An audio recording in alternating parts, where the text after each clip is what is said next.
আসসালামু আলাইকুম। হোয়াটসঅ্যাপ, কি অবস্থা সবার? এটা হলো আমার প্রপার আমার গাড়ির আমার রিভিউ, ইউজার রিভিউ, যেটাকে ইউজার রিভিউ বলে। আপনার আমি হ্যারিয়ার দুইটাই ইউজ করছি। আমার আগের হ্যারিয়ারটা ছিল এটা আপনার 18 মডেল। ওই হ্যারিয়ারটা আমার এক ফ্রেন্ডে, ও বলছে ভাল লাগছে, এই জন্য ফ্রেন্ডে নিয়ে নিছে। এটা নেওয়ার পরে আবার আমি নিলাম। এটা হলো আপনার 22-এর মডেল, জেট লেদার প্যাকেজ, একদম টপ প্যাকেজটা। এর ভিতরে এক্সট্রা কিছু মডিফাই করা আছে, যেমন টর্নিও কাভার আসছে, তারপরে ব্যাকডালার যে কাভারটা ওইটা আসছে, টুকিটাকি হাবিজাবি কিছু মানে ইউজফুল জিনিস যে জাপানিজ ইউজার উনি লাগিয়েছিল, এটা আসছে এর গাড়ির সাথে। এক কথায় আই জাস্ট লাভ ইট। এক কথাই Harrier, I just love it simply. আর এটা কোনো কিচ্ছু নাই। কিন্তু কথা ভালোবাসার কিছু মানুষের কিছু একটু 10টার ভিতরে একটা একটু খারাপ কাজ থাকে না, যেটা আমার ভালো লাগে না। এক একজনের মানুষের এক একটা জিনিস ভালো লাগে। কিন্তু এটা নেওয়ার পরে আমি যেটা বুঝতে পারছি, আপনার বেসিক্যালি আমি খুব কম পেছনের সিটে বসি। আমার ধরেন বছরে 4-5 বছরের হয়তো আমি পেছনের সিটে বসছি কিনা জানি না। আমি সেলফ ড্রাইভ করি, আমার যেহেতু ড্রাইভার নাই, আমি নিজে সবসময় ড্রাইভ করি।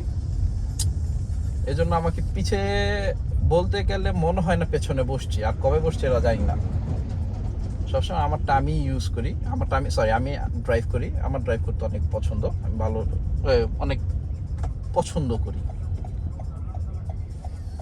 কিন্তু একটা জিনিস কোনো কিছুই পারফেক্ট না।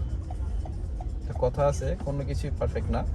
এটাও তেমনই, সব কিছু ঠিক আছে, জাস্ট কিছু মাইনর কিছু যেটা আপনাদের জানার দরকার। যদি কেনার আগে যদি আমি এই ইনফরমেশনটা জানতাম, তাহলে আমি 22-এর মডেলের হ্যারিয়ারটা না নিয়ে আমি 20-এর ওল্ড মডেলটা, মানে এটা 20-এর থেকে যে নিউ শেপটা আসছে, ওই 18 শেপের একটা আছে, যেটা আপনার 20-এর হয় ওল্ড শেপটার। এই ওল্ড শেপের 20-এরটা নিতাম আমি 22-এরটা নিতাম না। সবচেয়ে বড় কারণ এই আপনার সিএনজি অটো, এটার সবচেয়ে বড় কারণ আপনার 18 মডেলের যে হ্যারিয়ারটা আছে, যেটা আমি ইউজ করছি 18 মডেলের হ্যারিয়ারটা ভিতর অনেক স্পেস, মানে ওটার ভেতরে মনে হয় অনেক খোলা খোলা। আপনার ওপেনই অনেক ওপেন লাগে মনে হয়। আর এটার থেকে সামনের সিটের কথা বলতেছি আমি, পেছনেরটা বলতেছি না। সামনেরটা সামনের দিয়ে আরো খোলা খোলা মনে হয়। এটার ভিতরে খারাপটা মাশাআল্লাহ যা আছে ভালো, আলহামদুলিল্লাহ। বাট একটা জিনিস আছে না, এটা ভালো, ওটা ভালোর পর একটু এটা এটা এই শেপটা 22-এর শেপটা আর 18 শেপটা 19-20 ডিফারেন্স। 19-20 ডিফারেন্স হইলো আপনার 18 মডেলটার ভিতরে, ওইটার ভিতরে ইন্টেরিয়র স্পেস প্রচুর। আমার যদি পার্সোনাল ওপিনিয়ন কেউ জিজ্ঞেস করে, আমি বলবো আমি 20-এরটা নেওয়ার কথা। 20-এর ওল্ড শেপটা, মানে 18-এর যে শেপটা, সেই শেপটা নেওয়ার কথা বলবো। একটু এক্সপ্রেস ওয়েতে উঠি, একটু হোল্ড করেন প্লিজ। দিক থেকে এক্সপ্রেস ওয়েতে ওঠা একটা যুদ্ধ, মুখের থেকে রাশিয়া ইউক্রেনের যুদ্ধের থেকে বাঁচার মতো। এখন তো ইরানও চলতেছে। আচ্ছা, এক্সপ্রেসে উঠে গেছি। ওটার সামনে একটু স্পেস লাগে, কিন্তু এটার ভিতরে একটা বেস্ট পার্ট যেটা আমার ফেভারিট, মানে যেটার কারণে আমি এটা নিছি, এটার মেন রিজন সিট কুলিং। এটার ভিতরে সিট কুলার, সিট হিটার দুইটাই অ্যাভেলেবেল আছে। এটা 18 মডেলে নাই, ওল্ড শেপের ভিতরে এটা নাই। এই জিনিসটা বেস্ট। আমাদের মানে সবাই বলে এটা কি প্রয়োজন ভাই, এটা একবার যে ইউজ করছে, আই ডোন্ট থিঙ্ক সে অন্য কোনো এই যে ভেন্টিলেটেড সিট ছাড়া বসতে পারবে। ভেন্টিলেটেড সিট আছে কি মজা, একমাত্র লং ড্রাইভে আর ছোটখাটো ড্রাইভে তখনই বোঝা যায়, যখন দিনে দুপুরে। আর আরেকটা জিনিস এটার স্পেসই সমস্যা, আর এছাড়া কোনো ইস্যু নাই। আপনার পেছনেও আপনার পেছনের সিটের স্পেসটা কম। আপনার আগের যে মডেলটা ছিল 18 মডেলটা, আগের মডেলটার ভিতরে স্পেস নিয়ে কোনো কমপ্লেইন ছিল না, ওটার পেছনে অনেক স্পেসই ছিল। আর হেডরুমটাও আগেরটা হেডরুম অনেক বেশি ছিল, এটার হেডরুম কম। আগেরটার ভিতরে হেডরুম অনেক ভালো হেডরুম ছিল, এটার ভিতরে হেডরুম অল্প হেডরুম। হ্যাঁ, কিন্তু সানরুফ করলে আবার একটু খোলা খোলা লাগে, তখন যা কোনো তেমন আহামরি ইস্যুস না। বাট ওটার হেডরুম অনেক বেশি, ইভেন ব্যাক সিটেও। এটার ব্যাক সিটে তো ধরেন হচ্ছে 6 ফুট যদি কেউ বসে, তাহলে আমার যত মনে হয় 6 ফুট 2 এরকম 6'2" এরকম যদি কেউ বসে, তাহলে হলো ব্যাক সিটে মানে মাথা ছুঁই তা ধরেন হয়তো বা এই সিলিং এর সাথে মাথা এক আঙ্গুল বা 2 আঙ্গুলের ডিফারেন্স থাকতে পারে, কিন্তু মোটামুটি ওটা স্পেস অনেক, স্পেস, ওটা স্পেস মারাত্মক স্পেস। আর মনিটরটা, এটার মনিটর এই মনিটরটা জোস। আমিও গাড়ি কেনার আগে চিন্তা করছিলাম এটা আমাদের চোখে লাগবে কি না ড্রাইভ করার সময়, কিন্তু মনিটরটা আনফরচুনেটলি মনিটরটা চোখেই পড়ে না।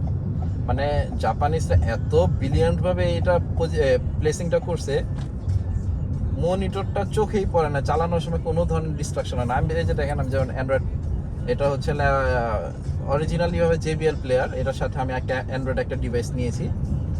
ওই অ্যান্ড্রয়েড ডিভাইস দিয়ে আমি এটা ইউটিউবে দেখি সরাসরি, আমার এটা সবসময় গান চলে, বাট এক ফোঁটা কখনো আমার ডিস্ট্রাকশন হয় না, এটা এক ফোঁটা ডিস্ট্রাকশন হয় না, আমার একদম ফ্লো। আমি রাতের অন্ধকারে বলেন, হাইওয়েতে বলেন, সব জায়গায় ড্রাইভ করছি, এটা চোখে এসে লাগেই না, কোনো ডিস্টার্ব হয় না। আর এটার cruise control mind blowing, adaptive cruise control, ওফ, এক কথা চুম্মা। লেন অ্যাসিস্ট, তারপর ক্রুজ কন্ট্রোল, মানে অলমোস্ট বলতে গেলে আপনার অটো পাইলট, অলমোস্ট একটু, মানে অটো পাইলট না, বলতে গেলে একটু অটো পাইলট, কারণ স্টার্টিংয়ের হাত সরানো যায় না। ক্রুজ কন্ট্রোল দিয়ে আপনি স্টার্টিংয়ের লেন অ্যাসিস্ট দিলে, দুইটা যদি একসাথে ওপেন করেন, তখন স্টার্টিংয়ের হাত সরাইলে গাড়ি ভাইব্রেট করতে থাকে আর টুনটুন একটা সাউন্ড করতে থাকে স্টার্টিংয়ে হাত দাও। এই হলো একটা মজার জিনিস। আর কি বলবো, comfortable seat, very comfy. Heads up display তো এটা বলেই লাভ, মানে বলার বাহুল্য। এমনি নর্মালি অনেক হেডস আপ ডিসপ্লেতে দিনবেলা দেখা যায় না আলো, বাইরের সানলাইটের জন্য। এটার হেডস আপ ডিসপ্লে আমি একদম লো দিয়ে রাখছি, কারণ আমার আমি অ্যানালগ টাইপ, অ্যানালগ আমলের ড্রাইভার। আমি আপনার 90-র ড্রাইভার, মানে 90 বলতে 90-র মডেলের গাড়ি, যে করোলা 90 ছিল, করোলা 90-র ড্রাইভার, আমি ম্যানুয়ালের ড্রাইভার। আমি সারা জীবন অ্যানালগ গাড়ি ইউজ করছি, মানে এই এত হামজাম এগুলি কিছুই আমি তেমন একটা হামরি ইউজ করি না এই গাড়িতে। এই জন্য স্টিল নয় যে আমার গাড়িতে এটা ওঠার সাথে সাথে আমি অটো ব্রেক, তারপরে অটো লেন অ্যাসিস্ট, মেন অ্যাসিস্ট যা আছে সব কিছু আমি অফ করে রাখি। যেমন হেডস আপ ডিসপ্লেটা অন থাকে, কিন্তু এটা মানে চোখে না পড়ার মতো এতটুকু অন করে রাখি, একদম আলো কম। তারপরে এটার চোখ দেখা যায়, দিনেও দেখা যায় দিনের আলোতে। আর এসির তো কথাই নেই, এসি জোস। সাউন্ড সিস্টেম, এটার ভিতর 9টা সাউন্ড সিস্টেম ইনক্লুডেড সাব সহ, টোটাল 9টা সাউন্ড সিস্টেম, এক কথায় ব্যাং অফ ফাটায় আলায়। আপনার আমি JBL এর অনেক আগের ফ্যান, আমি একটা JBL এর হেডফোন ইউজ করি জিমে যখন থাকি। আমার বাসায় JBL পার্টি বক্স আছে 720, হ্যাঁ রিসেন্টলি নিছি ওটা, আগে 710 ছিল, 710 থেকে ওটা 720 নিছি, 710টা সেল করে দিছি। হ্যাঁ, গাড়িতে যে প্লেয়ার আছে এটাও JBL এর প্রিমিয়াম সাউন্ড, 900 ওয়াটের। এখন পর্যন্ত আমি ফুল সাউন্ড দিয়ে গান শুনতে আমার হয় নাই। হাইয়েস্ট 45 পর্যন্ত টাচ করছি, মানে ভলিউমে 45 টাচ করছি। আর আমি তো একটু গাড়ি টানাটানি করি না, আমার এক সময় করতাম, বাট এখন আর গাড়ি টানাটানি করি না। তারপরও যদি এক্সপ্রেসে উঠে এক্সেলেটর ধরে রাখলে 120 কীভাবে উঠে আমি নিজেও জানি না।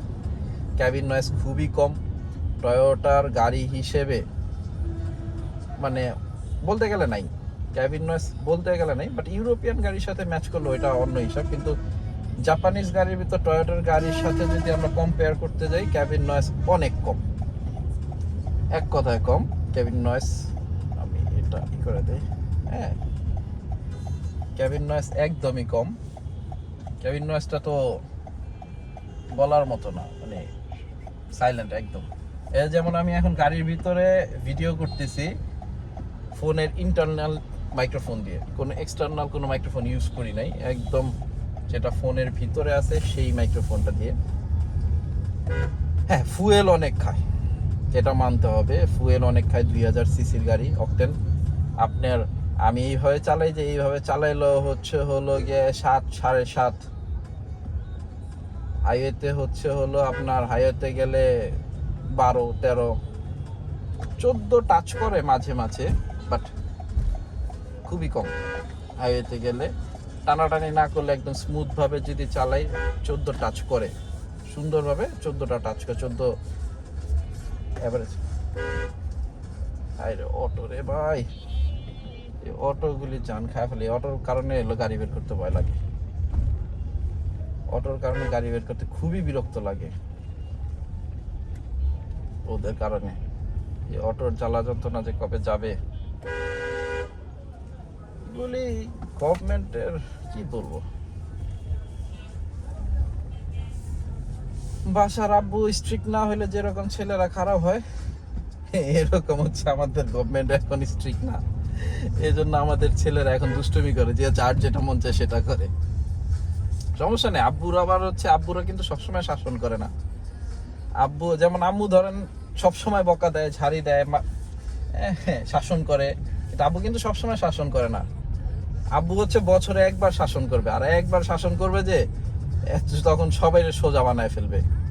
বর্তমানে আমার মনে হয় আমাদের গভর্নমেন্টে এই, বা আমাদের গার্ডিয়ান এই চিন্তা করতেছে। যাই হোক না হোক, আপনারা হ্যারিয়ার 2021, 2, 3 নিঃসন্দেহে নিতে পারেন। অনেক রিলায়েবল গাড়ি, অনেক ভালো গাড়ি, আমার ফেভারিট গাড়ি। এটা আমার পার্সোনাল ওপিনিয়ন, আমার ফেভারিট গাড়ি। এটাতে কোনো সমস্যা নাই, জাস্ট কিছু জিনিস কিছু তো করতে হবে। যেমন আমার গাড়ি, এটার ভিতরে ওয়্যারলেস চার্জিংও আছে, কিন্তু ওয়্যারলেস চার্জিংটা মোটামুটি খারাপ না। 15 ওয়াটের আউটপুট দেয়, আমি এটা মেপে দেখছি। 15 ওয়াটের মতো আউটপুট দেয়, 15 ওয়াটের মতো আউটপুট দেয়, এটা আমি মেপে দেখছি। যেহেতু আমার মোবাইল অ্যাক্সেসরিজের শপ, আমার কাছে মিটার আছে, এটা মেপে দেখছি। আপনার যখন চার্জ হয়েছে তখন ওয়্যারলেসটা কত ওয়াট আপডেট দেয়। বাট গাড়ির ওয়্যারলেসটা দিয়ে চার্জ দেওয়াটা ঠিক না। এটা গাড়ির চার্জার দিয়েও, মানে গাড়িতে চার্জ করাও ঠিক না, ওয়্যারলেসও তো আরও না, ফোন গরম হয় এটা ওয়্যারলেসে চার্জ করলে। এটা যেমন কোরিয়ান গাড়িতে, যেমন আমার ফ্রেন্ডের একটা হোন্ডাই টুসান আছে, টাকসান। ওই টাকসানটা হলো কি, ওইটা ওয়্যারলেস চার্জার আছে, ওইটার ওয়্যারলেস চার্জে, ওইটা আমরা গেছিলাম, সাজেক গিয়েছিলাম, তখন চার্জ দিয়েছি, ফোন ভালো গরম হয়, চার্জ মোটামুটি ফাস্ট চার্জ হয়। এটা চার্জও ফাস্ট হয়, ফোনও গরম হয়। এটা আবার চার্জ অনেক একটু স্লো হয়, এটা ফোন গরমটাও ওইটার থেকে কম হয়। এই তো। আর যদি কোনো সময় কিছু জানতে ইচ্ছা করে, যদি কখনো সময় পাই, নর্মালি আমি তো ভিডিও করি না, হুট করে একটু পেটের ভিতর চুলকানি আসছে ভিডিওটা করার, এই জন্য করলাম। যাক ভাই, কেউ গালাগালি করেন না, আমি গালাগালি নিতে পারি না। আর কেউ যদি আমার কথায় কষ্ট পেয়ে থাকেন, আই এম এক্সট্রিমলি সরি। আমাকে ক্ষমার চোখে দেখবেন যদি আমি কোনো ভুল ইনফরমেশন দিয়ে দিই। আর আমার ইনফরমেশনে যদি কোনো কিছু গ্যাপ থাকে, আমাকে জানানোর জন্য একটু কমেন্টে বলে দিয়েন, গালি দিয়েন না তারপর। আচ্ছা, that's it for today, bye, আসসালামু আলাইকুম।